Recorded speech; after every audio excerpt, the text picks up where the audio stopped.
Hello and welcome to Comic Solving Problems. I'm Stephen Allen. And I'm Eric McElroy. Good evening, everyone, and happy December 15th.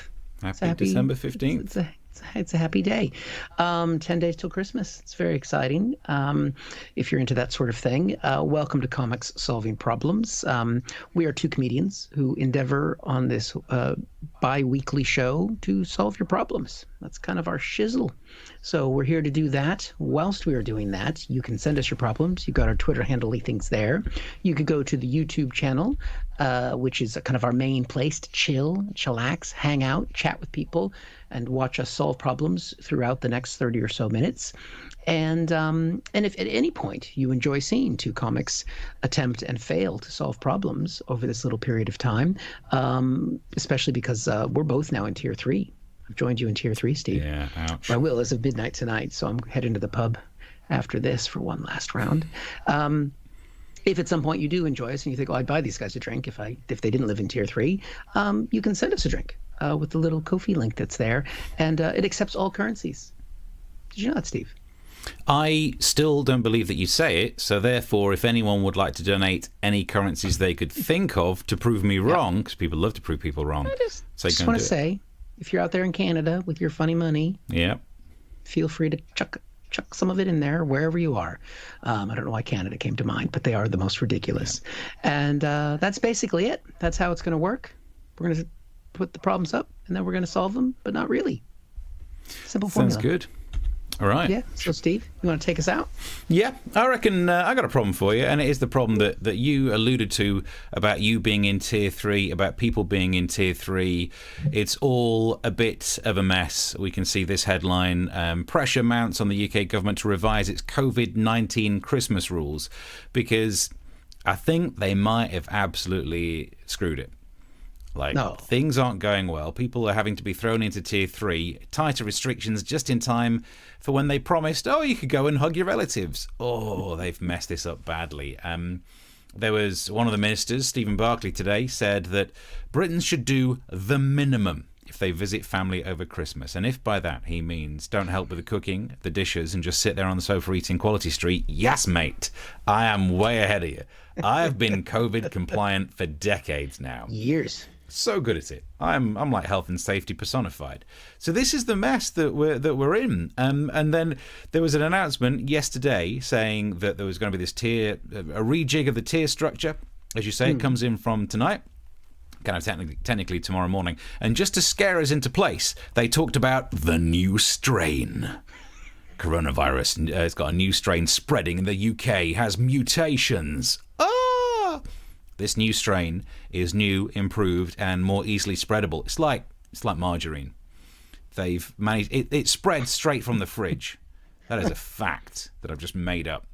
And here's the side note: there are loads of new strains of coronavirus. It's been slightly mutating all of the time. And some experts think that the increased rate is more likely to do with super spreader events than it's somehow being more contagious than an already really contagious virus. But there's nothing quite like saying you're going to have to go into Tier 3. Oh my God, you're terrible. Don't blame me. Look at the new virus. Look at the new virus. So I think there might be a slight bit of that's happened. Yep. It does mean that, so you're going to be moving into Tier 3 as well. It's not fun. Letters from Tier 3 over here. Not a lot you can do. Pretty damn boring. It does mean, though, interestingly. So, are you in Tier 3 because you're under the Greater London bit that's covered by Tier 3? Yeah. Interesting that the same day that London goes into Tier 3, parts of Essex and Hertfordshire do. No one's really mentioned. I've been talking about the Essex stuff a lot because I've been broadcasting there this week, but no one's really mentioning that because what's the real difference between London and those places, Essex and Hertfordshire? I mean, from my untrained ear, you all sound like Cockneys. And basically, the only difference is theatre. As far as I can work out, the only big difference is that London's theatres are devastated to close again under Tier 3 restrictions. And if ever you want someone to be way too upset about something, find someone who works in the arts. So, to find someone who's really upset about it, we're now joined by an actor. Hello. Hello, love. So, how did you feel when you heard the news? My heart was pierced by the dagger of news, rending open the arteries of my hopes and dreams. The theatre, once the crucible of life, love, and all human emotion, now lies dormant, bereft in the insipid dark of Tier 3. Right. What do you think it's going to do to the industry? She clings to life. The reverberations of each heartbeat languish, as if to speak of their finality. Tier 2 or not Tier 2? That was the question. Whether 'tis nobler in the mind to suffer the slings and arrows of not paying your freelancers, or to take Rishi's money. But now, ask not for whom the bell tolls, lest it tolls and tells you the interval is over. And has this impacted your career? Oh, me, love? No, I've been resting for decades. And why are we not surprised? Thank you very much for joining us, a pretentious artist. So yeah, good times for everyone. Welcome to Tier 3. Yay! I'd throw you a party, but we can't. Studied the dramatic arts as my degree while you were studying your frivolous chemistry. I think that was pretty spot on. Pretty good. Yeah, you were qualified to do that. I was qualified to do that.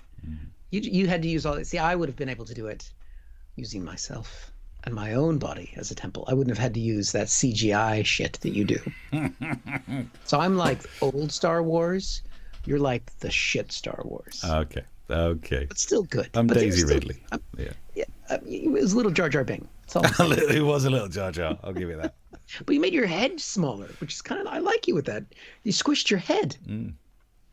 Yeah. It's cool. Look, I know I have a large head, but let's not head shame here. I mean, I can't believe we've really, managed to... Normally you have a massive fucking head. We've managed to go one step beyond body shaming. Head shaming. Because your head is your body. Anyway. Yeah, it is when I act. Well done. Yes, it's good to be in Tier 3. I feel like we're closer. I feel, because we are apart through this show. This keeps us connected. We have not seen each other physically very much over the last 9 months. Yeah. I mean, on this, look at this. We're web flipping chatting all the time. And now we are doing what? Tier 3. We're living the Tier 3 life. We're living the Tier 3 dream. Yeah. This is the dream. This is the way. So we're late. We weren't late. There was a technical problem with the internet. It's a Tier 3 thing. The firewall's much stronger. Yeah. So that's what Exquisite Tenderness has said, and said something about Santa that I'm not allowed to say as a broadcast journalist. Broadcast journalist. Come on, Steve. What is the one rule that will get you fired from the radio? Yeah, it's actually that. Who would have thought that? I mean, there are cases of Victoria Derbyshire and what's his name, Nockety on Radio 4 pronouncing Jeremy Hunt's name wrong, totally getting away with it. Till you drop that bomb, totally get away with it. You drop the S-bomb to do with that S. Or a lack of an S-bomb. Or no, a real S-bomb. Get you fired. Yep. Mark says, good evening, Steve, and good evening, Eric, from your loyal listener. First-time caller, long-time listener. Mark, you can watch us. You don't have to just listen. No, I don't blame him. Look away. Protect your eyes. You won't know what we're talking about with the head thing. Let's see. Exquisite Tenderness says not Canada, which means you've got lots of money then. Yeah. And Wales is a problem. Don't you diss my people. For I am genetically Welsh. I am a 16th Welsh. Chris says, good evening. Living the dream in Nottingham tonight. Yes. What tier is Nottingham? Probably Tier 3, I think. Lots of Nottinghamshire is. And I've seen how they get. I've done gigs in Nottingham. The stags and hens that come into Nottingham. It is the central place. So obviously it's a super spreader. Most viruses live there because it's cheaper housing. But yeah, I saw on Facebook earlier that Chris was in Nottingham. Was like, yay, my home county. Nice. Say hi to the massive sundial in Sutton and Ashfield if you get near it from me. Key mutations. Does that mean that it can unlock doors now as well? It's coming for you. New strain, key mutations. I love how they use the word mutations to scare us. That really is a Project Fear thing. There's a new strain and it's got mutations. Yep, all strains caused by mutations. Calm down. When I got a new strain is when we were mandated to do an hour of exercise every day. Nice. Nice. It's a flipping joke. Put some money in the tin there, kids. So let's flash that up. He did a gag. joke.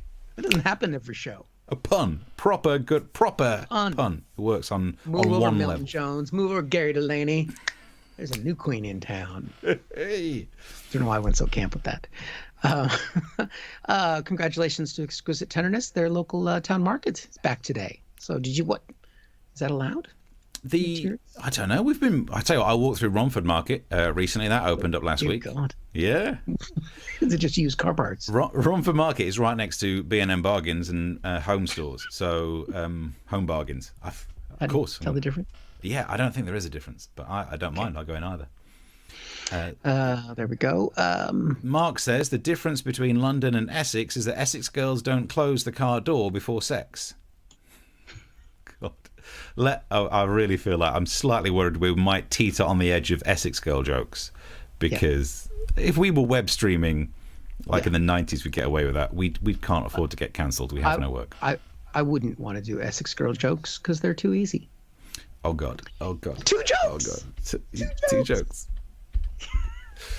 Oh, dear. I had to say that. That's comedy law. Yeah, come on. That's true. Mark says, lovey method. I know. I was acting. Let that one get inside your noodle for a while. Look at this. This is actually probably the best message. Exquisite Tenderness on Twitter says, when's the mask report back? Nice, because it's a pun. Also, a bit of a diss to this show, isn't it? Watching this one going, when's the other one coming back? No. Focus on this. This is what we're doing. This one, we don't have to follow those BBC commissioners. Yeah.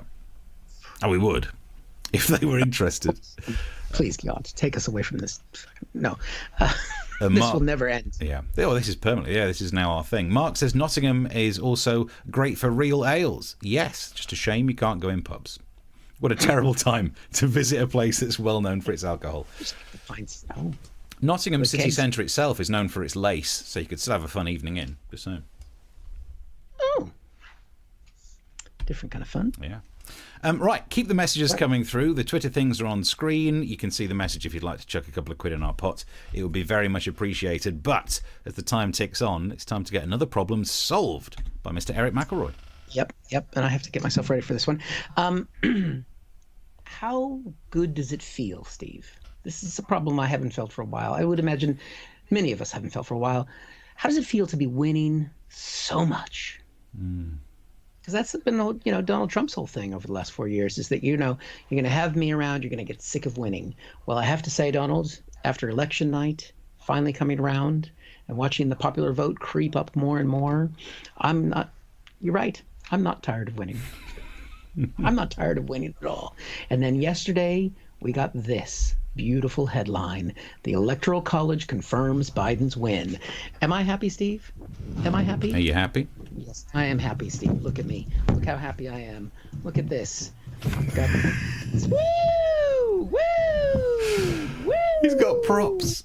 Good balloons. Look at that. I was going to try and make them drop from above, but I could not figure out how to do that. But X Factor style. Nice. It is fucking in the bag. It is official. This is constitutionally the moment where Donald Trump, he'll still complain, but it doesn't really matter because he's lost the court cases, lost 60 court cases. The Republicans, it's a glorious moment. It's the popular vote. It's the electoral vote. I've got like a dozen balloons here. I'm playing with. It's a beautiful fucking day. Now, the Republicans, I don't want to gloat.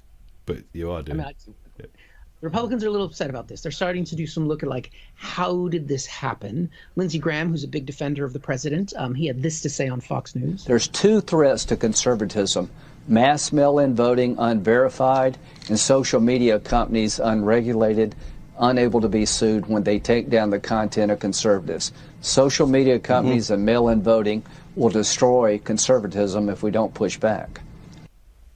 That's right. The only things that went against them in this election is that more people voted and social media companies wouldn't let them spread their fake news and lies. Damn it. So as long as they can hold back people voting and they can keep lying to the people that they do allow to vote, they should still be able to win. Oh, so such close. a simple formula. So close. Now, the electoral result hurts hurts so much. The electoral result, so I can't say it, so excited. The electoral result. No, still can't do it. It's all right. We'll take it out in post. The result from the Electoral College Well, that's easy for you to say. hurts so much. Yeah. Because last time, Trump won by a landslide. This is the figures that we had last time. He won by 304 to 227 to Hillary Clinton. Now, we all know about the whole popular vote thing, but the popular vote is not what matters. That's why yesterday was so significant. But the thing is, Trump often says that he won by 306 electoral votes. But that's not actually true, because when people do the electoral vote, they actually can do, they can be called what's called a faithless elector. And they can say, you're supposed to vote for Hillary or you're supposed to vote for Trump, but they can choose their conscience and vote for someone else. And 2 people did that last time, even though they weren't supposed to. This time around, here are the results.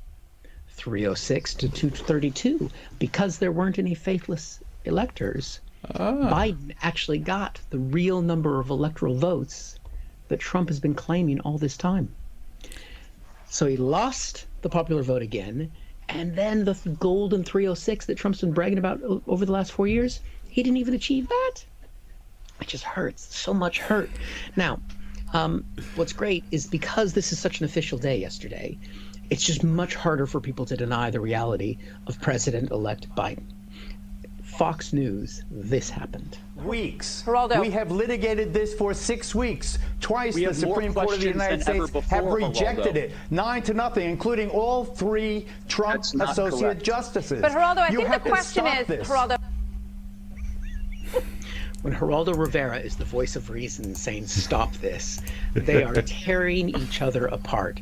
So Trump has lost the Electoral College by more votes. Well, lost the popular vote. He's losing the Electoral College and not even getting the same run-up because he's got Joe Biden's getting more votes than he did there. Fox News is starting to slip away. Now, these electors, they're not elected officials. They're chosen by the parties. So once you win a state, you choose, and you usually choose people who've been contributors to the party or significant players in party politics within each individual state. Some of the electors that were chosen. Let's go see who was chosen for New York. The United States begin. We may now proceed to voting. I now invite President Clinton and Secretary Clinton to cast their ballots. Woohoo! Bittersweet revenge. Hillary Clinton gets to cast one of the electoral votes that will get rid of Donald Trump as president of the United States. Just rubbing it in. Just rubbing it in. Here's the moment that she dropped in her vote into the little voting box. Boom. Look at that. You see the way she just flicked it in? She didn't just drop it. She dropped it. And we were, Steve, able to get exclusive audio of what she said at the moment she voted. Fuck you. Sounds just like her, doesn't it? Yeah, good impression. Best one you do. It wasn't me. What are you talking about? So, lost the popular vote. Trump's lost the Electoral College. Hillary Clinton voted against him. Fox News has slipped away. McConnell, the Senate Majority Leader, he actually admitted today that Biden is the presidential-elect. But what's the worst? What's going to be the worst sting of this, Steve? It's not even going to be Melania. It's probably not even going to be Ivanka. It was this. Putin has congratulated Biden. Oh, How could he do that? his ex. How could he do that? Look at you hugging your purple balloon. There's no more party. You see what that is, Steve? What's that? That's acting. Oh, is it? Digital effects. That's what it is. Prop work and acting all in one. Nice. Yep. It's good. We can get stuck in, get some messages and tweets involved in this. Right. And you can subscribe to the thing while we're doing it. Where do we get to?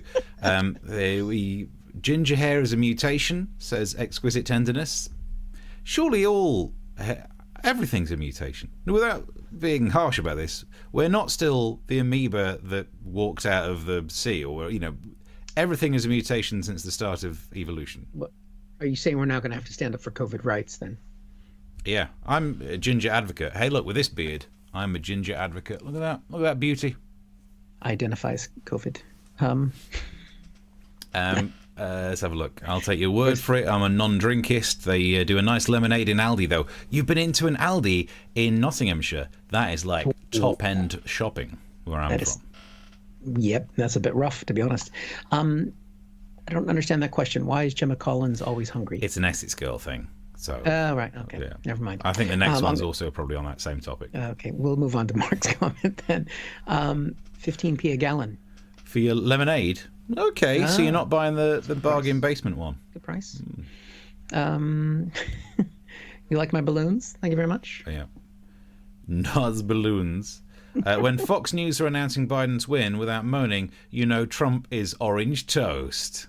Or that's not going to be nice. It's going to be... Yeah. Yeah. What's the load? I suppose that might be low hum noise started after the balloons. Is it gone now? It is. It's the compressor that's on Eric's mic. You went really quiet after your balloons. Oh, did I? Yeah, because you banged the balloons on the mic. And it's the thing. Sometimes before with the show, if Eric's typing, the noise of the typing just it cancels out. It's a nice keypad. It lights up. I think it's more that it's on the same table as the mic and just absorbs that sound. What you need is like a mouse like mine, silent mouse, so you don't hear it during the show. Here, is it clicking? There you go. Silent mice. Nice. Didn't click it. Is Eric doing a bit of method? Yes, it's flipping acting. It's so much acting that really you should be contributing to the arts. No digital effects here, bitches. All acting. Non-stop, 24-hour. Acting. Victoria says, I'm not sure Trump is a mutation, or maybe he's an extreme mutation.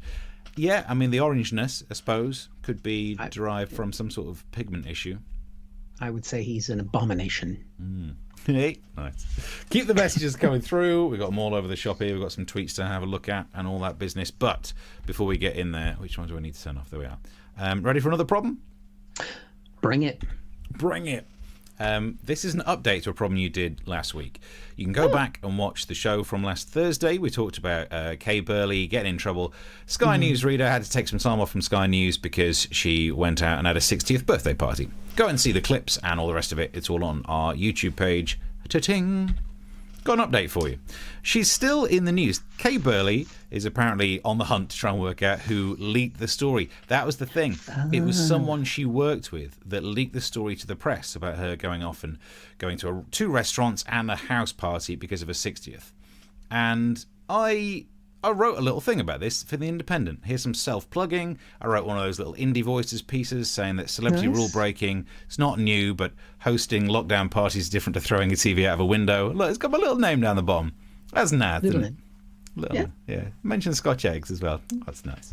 And look, celebs, it's a different world these days, isn't it, really, that celebs are in? And I don't think I was too harsh to them in the piece that I wrote. I was mentioning how, you know, that maybe Kay Burley, should have known the rules because she would have read them out every 15 minutes on Rolling News. Whereas Rita Ora probably didn't have the same accusation put against her because she's a singer, and as far as I know, she never did a raunchy song called Rule of Six. So there's less reason to think that she should have known what was going off. But I don't think I was too insulting in there. I pointed out that Rita Ora, singer having a 30th, went to a restaurant, whereas 60-year-old newsreader goes to two restaurants and a house party. Well done, Kay Burley. You are out partying Rita Ora. Excellent work. But then, for some reason, I did a few jokes in there. What were some of the other jokes in there that I did about the fact that that if you are the kind of person, if you work in an industry that is synonymous with having puppies in your dressing room and having someone to fetch your drink for you, you're going to start to feel that you are a little bit better than everyone else. And it's not even celebs' fault, because if you look at things like Mastermind versus Celebrity Mastermind, the questions are dumbed down so much on the celebrity version that if you are a celeb, you're going to think that you're cleverer than everyone, you're better, you're more entitled. Next thing you know, you're popping down and having a birthday party. So I thought I'd check in to see what Kay Burley was up to, and she blocked me on Twitter. This is like when you got blocked by Donald Trump, but somehow worse. Okay. I got blocked by Kay Burley. just because I wrote a little, the Independent tweeted it out, and the next thing, how on earth did she even see it? I mean, okay, she does have a lot of spare time on her hands, but I can't believe I got blocked. It's so, oh my days. Did were you following her before? No, I wasn't following her. So but I wanted to read her tweet that she'd been tweeting about how she wasn't suspended, but she was agreeing to take time off. So I thought, I'm actually going to have a little look to see if she's tweeted anything. I'm blocked. I've been blocked by Sky News. Now where am I going to get my Sky News from? I mean, the actual TV and everyone else who works there, and also the BBC does a great job. But Kay, what's happened? We've spoken on this show, even last week, saying so many nice things about her. Yeah, I'm blocked. I think she was fit. Blocked by the Kay Burley. But I think my main point in that article, even though now I feel all upset about it, is still true. That when it comes to the way that rock stars used to break rules versus modern day celebs, it's a bit different. To really get into this, I'm joined by an aging rock star. Hello. Hello, Steve. So it's basically the same thing though, isn't it? Celebs have always been breaking rules. No, I think it's different. Like, when we were breaking the rules, back when we were on tour, it was a performance piece. Like when Hendrix set fire to that guitar or we set fire to that drum kit, it was art. It was also because we didn't like that drummer. But, we were holding up a mirror to society saying, no, we don't have to stick to your rules. That's pretty much what Kay Burley did, actually. Yeah, but we weren't keeping it secret. Right? These days, if you throw in a TV out of a window, you can do that on your own. Back when we were on tour, they had cathode ray tubes in it. Sometimes we'd have to call reception and get them to come up and help us lift it. So people knew, and we weren't hurting anyone. Apart from that bloke who was hit by a TV that time. And the drummer was in a bad way for a while. How did you celebrate your 60th? Oh, nothing special. Just a night in, shooting up some narcotics. But nothing dangerous, I didn't go to a restaurant. How times have changed. Thank you very much for joining us, an aging rocker. I think we learnt something there. Oh, God. Mark on the comments already says, Bonnie Tyler is looking rough. Boy. I think we also learned that you do not do drugs. Because no person who does drugs just says, I was staying in doing some narcotics, I believe. Least druggy person. I mean, I am not very druggy. But that's a whole new level of like you could have said some smack or something, like just saying shooting up. You don't have to actually say, it was a class of narcotics that we studied at school. I actually spent quite a lot of time on that little bit of the script because I didn't want any words that I would get in trouble on other social medias for broadcasting. Because on one of them I've now tipped over to the slightly more approved account because I've got enough followers and they are very hot on getting rid of anything that could be in trouble. So I thought shooting up narcotics might be the one thing that I can actually say. Couldn't you just shooting up? Yeah, I still wanted to water it down though by or a party with some needles. You could have been talking about getting the vaccine. It could have been, yeah. Brit says, surely going for a shit can never be classed as out partying. Was it a full number 2 for the second visit to the restaurant? Well, yeah, whoever told on her, if they knew that level of detail. Yeah. I wonder if she outed herself as breaking the rules. Or she's just very loud in the toilet. That's true. She's very aggressive. One of those things where she still keeps chatting through the cubicle wall, but you can tell by the tone of voice. So anyway, I was saying that we might have to go to our back to mine later. Okay. Yeah. That's why generally if I'm talking to somebody while I'm having a poo, I feel like it's better if they're on the phone because then I can mute them during the more, the rougher parts. Yeah, but with FaceTime, they can still see you. You're muted, but for some reason they have to work out why is his face suddenly gone red. Yeah. That's why when we're outside of this show, Steve, we've never done a FaceTime conversation, have we? No. Because I'm usually having a shit. I don't even speak to people on the phone in the toilet because it's too echoey. Don't be on the phone in the bathroom. The acoustics are all wrong. Well, you haven't been able to tell when we've been talking. So, Lynn has said, loved you before the beard, Steve. I love you more now. I know your ginger roots. There's the ginger roots. And up the front, the grey ones, because life is too stressful. Oh, yeah. Nothing wrong with the grey. Yeah. I didn't just lay my face down in some flour before this, or some narcotic-type drugs. Shooting up some narcotics really ages you. Lynn says, hashtag mute the plops. Yeah, mute. Don't be on the phone in the toilet. What are you doing? When you get a depth charge one that just hits water, doesn't hit ceramic, just boom. You got to meet that. Splashback's problem there. Mark has done our fact checking for us. Some facts about red and ginger hair. Yep. Redheads don't go gray. They can produce their own vitamin D. Redheads need more anesthetic than others.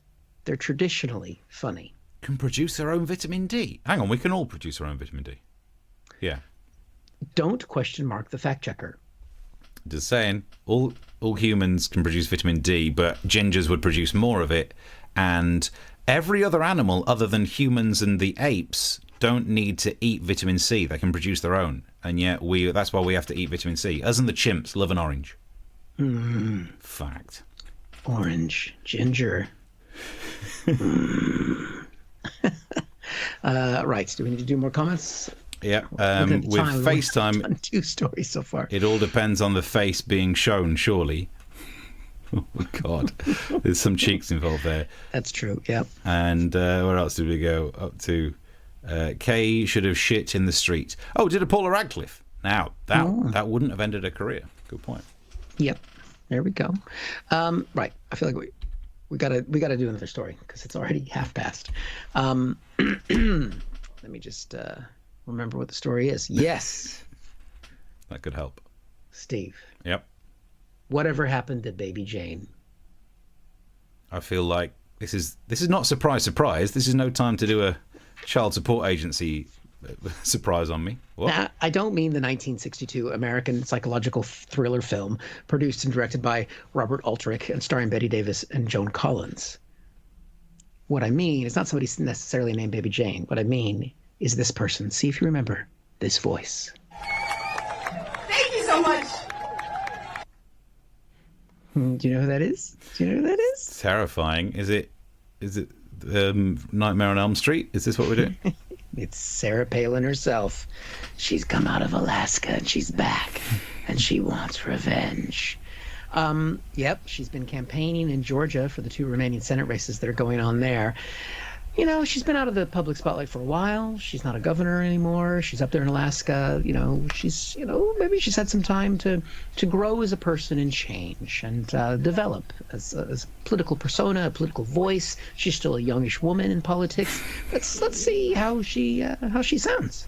Thank you so much for caring and for being in the arena, for walking the walk, not just talking the talk about activism. You wouldn't be here if you weren't active in this mission, in this cause. And the cause is to save Georgia, to save the Senate, to save America.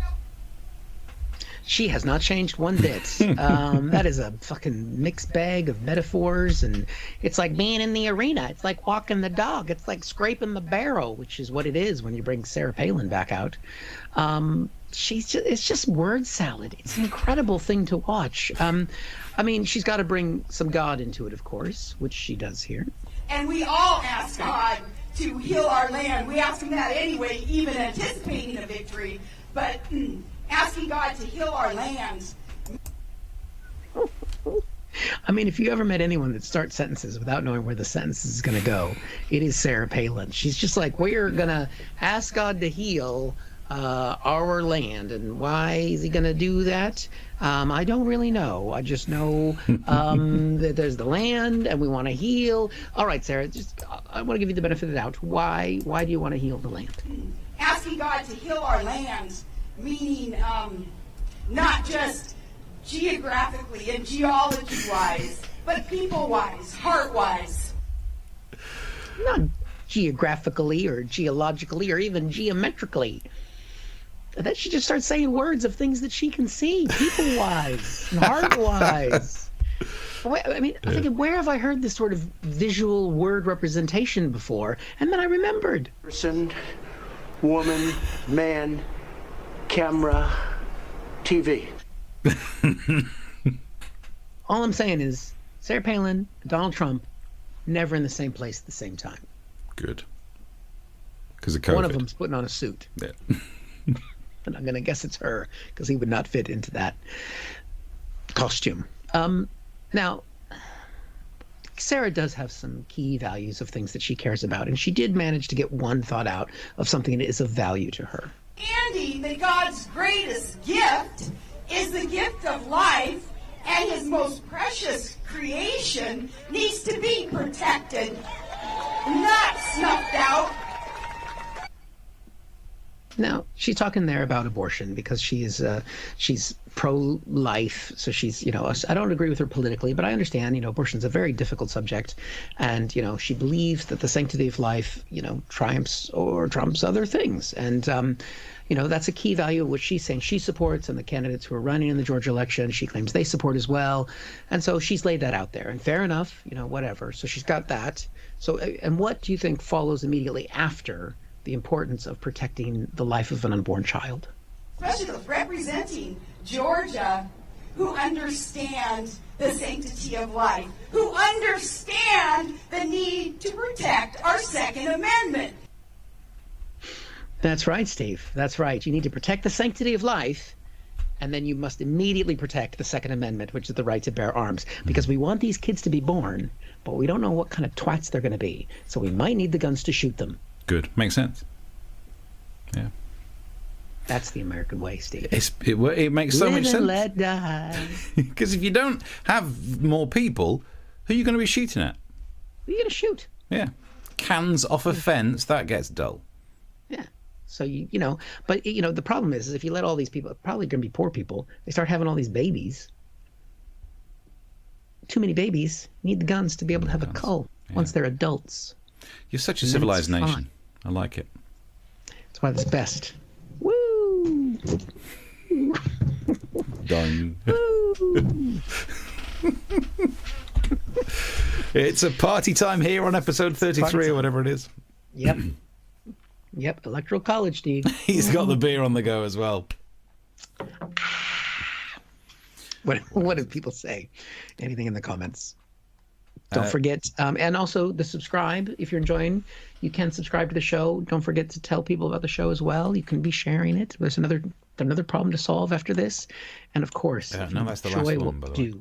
Is it? Yeah. Yeah, I got. So you're right. I did the acting and the rock star. I'm 2 for 2. I've done all the acting I can do. I've lost track of time. It's been so much fun. But luckily, we're back on Thursday. Should we catch up on some final comments? Yeah. Mark says, all right, I'll do some while you're looking. You start. Mark says, firearms for fetuses. There you go. We've got a slogan. We could make this flipping work. Yep. There are bumper stickers like that, actually, in America. So it's not even a joke. This is terrifying. Chris, Mark says, go on. oh, who's someone as they can't sufficiently absorb vitamin D, or back to the vitamin D thing. It's down to their lower melon. Oh, I can't. This is words you need to read, Steve. Let's have a little look. Melanin. Melanin, the thing that gives you your skin color. I wouldn't know about that. Look at him. Although, to be fair, no, it's because I don't know. I don't see skin color. The only reason I look like I'm more tan than you is because I've got a cheaper webcam. That's the only reason. And I haven't figured out my filters yet. Can't show. In fact, actually, no, my face is darker. I don't know. Look how white. Look at that blinding light. Anyway, we actually set the camera's white balance to his wrists. It's going well for the Republicans in Georgia, then, says Victoria. Early voting started today, and it was more people voted early today than the presidential election. So it is going to be fun. Mm-hmm. Everyone keeps quoting those kind of things like it is some way, like speaks to the importance of the election or something. I mean, there's a lot of early voting because no one's got anything to do. There's a flipping pandemic on. Oh, I'm so bored. I'll vote. That's one of the main drivers. Yeah. I know. So hopefully we make, and by voting, people will make politics boring again, and then people will stop voting, and then we'll get another fascisty dictatory guy. Yeah. Shit. I mean, really, if ever your party stands more chance of winning when people don't vote, you've got to. It's that Michelin Webb sketch where you've got to think: are we the baddies? They don't think that. They think that they're going to be the ones who save the babies, but then have the guns for the babies. Yeah. Oh God. Lynn says, "How is that woman not mummified by now?" Although there was an interesting, it was Mark who says she's from Alaska, which is cold. She's in Georgia, which isn't. You could hear her melting internally. Nice. Yes. Well, she did start the speech by saying that she goes, "It feels like summer down here because it's winter in Georgia, but obviously Alaska's colder." But she lives in Arizona, so she has a house there. Anyway, let's see. Baby born dolls now come out with their own AK-47, says Britt. Terrifying. So, thank you very much for all the messages and whatnot. I would say this is the thing where we need to do the begging part of the show, because we keep having the new goals on Ko-fi. You can go on there and chuck some money in the pots. Oh, yeah. We're saving up to... What we need is, like... We need your dog, your dog to get some sort of medical condition. Because if we could have both that animal and health linked in the same thing, we could crowdfund the crap out of this. But as it stands at the moment, what's our latest goal? We are 35% of the way through our goal to get some new stretch trousers. Yes, we need those. To be fair, we should modify that. We wrote that when we were in Tier 2 in London, and I did one live gig on Saturday. But there is Tier 2. And even though we still both live in Tier 3, we are allowed to travel outside of Tier 3 for work.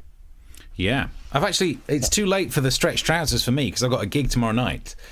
And I know it's really weird. It's like 2 years ago. I'm back on the radio every day and I'm starting to travel for gigs again. I've been loving it. But I'm just going to... So I apologise if you're in Leighton Buzzard tomorrow night. I will be performing at Castle Comedy and I'll be looking obese. I thought you were going to say without trousers, since you didn't have time to get any stretchy ones. Yeah, maybe. There'll certainly be... I'll have the shirt untucked so that I don't necessarily have to do all the buttons up on the front of the trousers. So that's a Tier 2 zone, huh? Hope so. Otherwise, it's going to be a quiet gig. But yes, if you can help us reach that goal, and there'll be other ones that are coming up there, we would very much appreciate that. But at the same time, we appreciate people watching as well. So if you can just follow us on the Twitter, we put out lots of little clips there. If you can retweet them and share them, subscribe to the YouTube channel. You can watch our videos on there. You can watch back all of the previous shows. You can see the setup to the Kay Burley thing, which has gotten Steve blocked. After you told me that, I was like, am I blocked by her? Because as I've mentioned, I think every time her name has now come up, that I've been on the news with her a couple times for election-y things. So I'd be kind of like annoyed if she blocked me now, because I've got one of the clips that's the commercial that promotes the show is me being on with Kay Burley. And now she's blocked us. I mean, now she's blocked you. The thing is, let me just check. The first time the Independent tweeted the article, it didn't have my Twitter handle on it, but the second time they did tweet it out with my Twitter. So it was that easy that if she had an alert for her name, she would have seen a tweet. But who in their right mind could cope with having an alert for their name on social media? Because you just... In the middle of a scandal. Yeah, no, you'd go crazy. Yeah. So maybe somehow she found out that I wrote... And hey, look, I know I'm overplugging my own work, but go and have a little Google on the Independent to read it. There are only... If you search for Independent Steve N. Allen, you get the 3 articles. I've only ever written 3 for them. Have a little read of it. I don't think I was being that mean to Kay Burley. And also, she broke the rules, not me, but... Maybe at her when you read it. Although then you'll get blocked as well. So, yeah, you can chuck us a drink if you'd like to on there. That's very much appreciated. Follow us on the socials, and please share to people that you like the show. We're gonna have some Christmas specials coming up to carry us through the new year and that kind of thing. So, yeah. Keep watching, and then we are back on the Thursday. Yeah, a couple of final comments coming in. Britt says, you need a goal to get spangly Christmas neckwear. Good idea. I do got to get out my Christmas tie. It's been worn once before, I think on my birthday, but that was a terrible technical episode, so hopefully it doesn't cause static interference again. Okay, I don't actually have a Christmas tie. I do have Christmas underwear, but I'm not showing that on here. What a weird question to message in. Strange. You've worn your underpants on your face for this show, and you're not going to make the effort. I could wear them on my face. That's right. Yeah. It's Christmas, Steve. Christmas is so important. Most people in this country are going to attempt to kill their grandparents. It's special. Yeah, I mean, normally George Michael's song Last Christmas is about last year, but for many, it is just going to be their last Christmas. That is a spoof we need to do. Yep, I've just thought of a joke. Quick, put some money in for another joke. Honestly. Do you reckon we're getting too old and tired about doing these things? Now we're getting one joke idea. Crap, we've got half an idea. We better make it into a song. I did 2 jokes earlier in the show. Give money. Eric did 2 jokes today. Right. We've gone way over our time. Thank you very much for watching. Come back again on Thursday or anytime. The shows are all there. Yep, and till then, till Thursday, till 9 o'clock, spread the word, have a nice time and all things like that, positive, glib phrases that people say at the end of things, and we'll see you then. Bye. Woo.